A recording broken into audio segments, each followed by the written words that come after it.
Hey guys, welcome back for another video. So, today we're going to talk about some sad books. I was tagged by my friend Sarah over on Instagram in the Broken Hearts Challenge. Now, I will of course link all her stuff below so you can watch her version of this. Instagram, I just don't make a lot of content for Instagram because I'm too long-winded. So I'm moving it over here to YouTube. So if you see this and you want to do it, please make a Broken Hearts video alone so I'm not the only one sitting over here crying. But the truth is, it doesn't take much to get tears out of me when it comes to my books because I get so invested, I get so immersed, and I get so connected to the characters, and I get so involved in their plot that I feel what they feel. So, we know when it's done right. I feel what they feel. So it doesn't take much to get me to tear up. So I'm not going to talk about like all those books up there. I'm going to talk about a few that either absolutely broke me or books that kind of surprised me with how emotional they made me. So I'm going to jump straight into it with what we all already know I'm here to talk about. Speaking of long-winded, this is a series I could talk about forever and ever and ever. It is The Realm of the Elderlings by Robin Hobb. Guys, I cried in Farseer. I cried in Live Ship Traders. I cried in Tawny Man. I cried in Rainwild Chronicles. And I cried pretty much the whole time during the Fitz and the Fool trilogy. But we're going to talk about this book right here. This is the final book in the Realm of the Elderlings. It's 16 books. It's all these separate series. It comes together in this absolute masterpiece. And I probably started crying when there was about a third of the book left. And I don't think I stopped weeping or sniffling or just leaking throughout the rest of the book. Where this book ends is beautiful and perfect and poignant and incredible, and it's not all sad, but oh, did I cry. I'll see if I can get a picture up here. I'm not very savvy with that kind of stuff, but I'll try to post a picture. I took a selfie when I was finishing this book because I was puffy and red and splotchy and just streaks of tears. And what's funny is I stayed up late reading this book. Like, 2 o'clock in the morning or something like that. Because I just couldn't put it down. But I had planned on finishing, the last hour or so of the book on a road trip with my whole family. We were going on a very long road trip to Ohio. And I was like, oh, I'm going to save the last of my last Robin Hobb book for this road trip. I'm so glad I didn't. I'm glad that I had the privacy of a dark living room at 2 o'clock in the morning because I wasn't just crying, you guys. I was like, and I don't think a book has ever really made me cry quite like that ever since. But it did. And you know what? I was not okay. It took me many days to pull myself out of that experience. And it wasn't just the events that happened in the book that made me cry. It was everything ending. I love that series. It's my favorite completed fantasy series. And it just felt so emotional that it was all over. Now, since then, I have read this book again. And it still made me cry. I was thinking, I know what's coming. There's no way it's going to hit the same way. And it wasn't quite the same. But I cried my face off the second time I read it. And I'm pretty sure I will cry my face off the third time I read it. And so on and so forth. Because you know me, I'm always going to be reading The Realm of the Elderlings by Robin Hobb. So yes, it has a reputation for being extremely emotional and making people cry, and it's true, but it's not all bad. It's not bad at all. It's just the most wonderful type of emotional investment that you can experience in literature. So, number one, for sure, starting out with a bang, Robin Hobb in The Realm of the Elderlings, specifically Assassin's Fate. Boo-hoo, I cried so much. So for the next one, I'm going to pull one out of left field and talk about a book that most people know for being funny and lighthearted, but I'm going to talk about the emotional aspects of it, and that is Kings of the Wyld. I love this book. It's not a secret. Everyone loves to talk about how funny it is, how irreverent and fast-paced and witty, and there's all these cool rock and roll Easter eggs in it, and it has this great reputation for being a palate cleanser, a standalone. Why not? Throw it in. It's funny. It's fun. This is all true.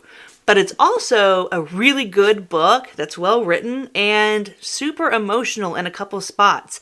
I think this book made me cry, like real tears, like 3 different times.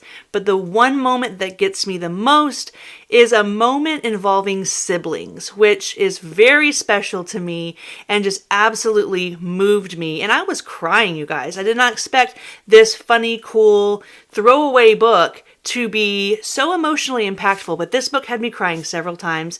So if you think it's nothing but, funny and fun, think again, because it's actually super good and very emotional.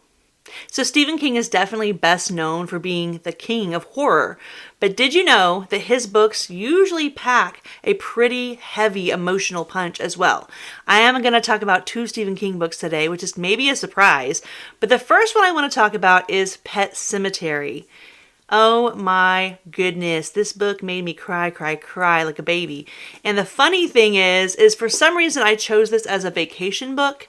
I was just thinking, it's a standalone, it's some Stephen King, it's like one of his most famous books. It's a great book. It's one of my favorite King books, but I cried and cried and cried. This has a lot of parental grief in it. And as a parent, it just hit so heavy. And I don't regret reading it. I still recommend it. But oh my gosh, it is sad. And it's a different type of sadness because it's, like I said, it involves children, it involves the perspective of a parent who's going through loss. And the way he writes characters is just so human. The way he writes what people think about when they're going through something bad, it's so accessible and relatable and just feels so real that you connect. And I connected and I cried. I had to put it down and finish it when I got home because it was so good. I wanted to just sit there and read, but it was too heavy. It was too sad, and I cried so much. So I do recommend Pet Sematary. I don't recommend reading it on vacation with your family, though. Like so many other fantasy fans who know what they're talking about, I am a fan of John Gwynne. I love The Faithful and the Fallen. But this book is called Ruin because it will ruin you. It will ruin you emotionally. If you haven't read this yet, there's not a lot I can say other than buckle up, get your tissues ready, and be prepared to write a strongly worded email to John Gwynne afterwards explaining why he owes you something for some emotional damage, because emotional damage, you guys, it will ruin you. Again, no spoilers. I'm not going to get into it, but this book was heavy in just the sadness that the characters are doled out and they have to endure it, and you have to just turn the pages and endure it with them. But you can do it because you're strong, because they're strong, and it's a great story. But this book has some low lows and it will make you cry. With this next one, there's most definitely a personal aspect to it, but Gone with the Wind was my mom's favorite book of all time, and I put off reading it over and over and over again. And when she got sick in 2023 with a terminal illness, I decided I'm not waiting any longer. I'm going to read my mom's favorite book. And luckily, I did finish it before she passed, so I was able to, have a conversation with her about how incredible this book is. But I think I cried the whole time I was reading this. Now, a lot of that is because of the personal aspect I just told you about.